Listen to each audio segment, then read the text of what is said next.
देख रहे हैं यूपी की आवाज। मैं हूं आपके साथ अंशिका।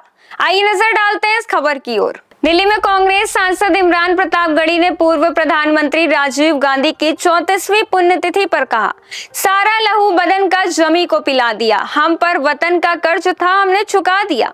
उन्होंने कहा, जब भी हम राजीव गांधी जी की स्मृतियों को सहेजने के लिए यहाँ आते हैं तो हमें एहसास होता है कि गांधी परिवार ने इस देश के लिए कितनी बड़ी कुर्बानी दी है, चाहे इंदिरा गांधी जी हो या राजीव गांधी जी। उन्होंने कहा, मैं आज राजीव गांधी को श्रद्धांजलि अर्पित करता हूं और दुआ करता हूं कि आने वाले वक्त में देश राजीव गांधी के विजन के साथ आगे बढ़े। मुझे उम्मीद है कि इस विजन को राहुल गांधी ही आगे बढ़ा सकते हैं। इसके साथ ही इमरान प्रतापगढ़ी ने बीजेपी सरकार पर हमला करते हुए कहा, अभी तक काम करने वालों के हाथ में सत्ता थी, लेकिन अब सिर्फ बोलने वालों के हाथों में सत्ता है। इसके साथ ही देखिए आप भी इमरान प्रतापगढ़ी ने क्या कुछ कहा। सारा लहू बदन का जमी को पिला दिया, हम पे वतन का कर्ज था हमने चुका दिया।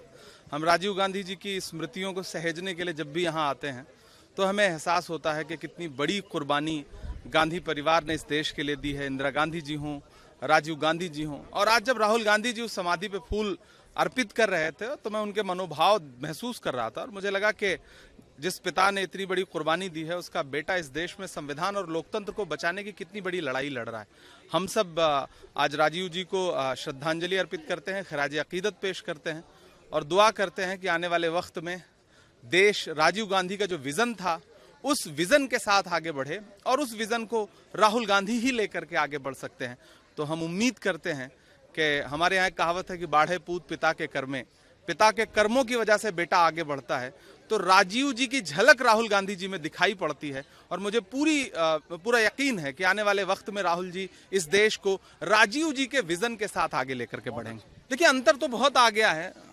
भारतीय जनता पार्टी की जो राजनीति है वो मतलब राजीव जी कितने सॉफ्ट व्यक्तित्व के और कितना मीठा बोलने वाले, कितना धीरे बोलने वाले और कम बोलने वाले, ज्यादा काम करने वाले लोग हैं। इस समय सिर्फ बोलने वाले लोगों के हाथ में सत्ता है। मैं उम्मीद करता हूं कि काम करने वालों के हाथ में सत्ता है। इस खबर में बस इतना ही। ऐसी और खबरों के लिए देखते रहें यूपी की आवाज।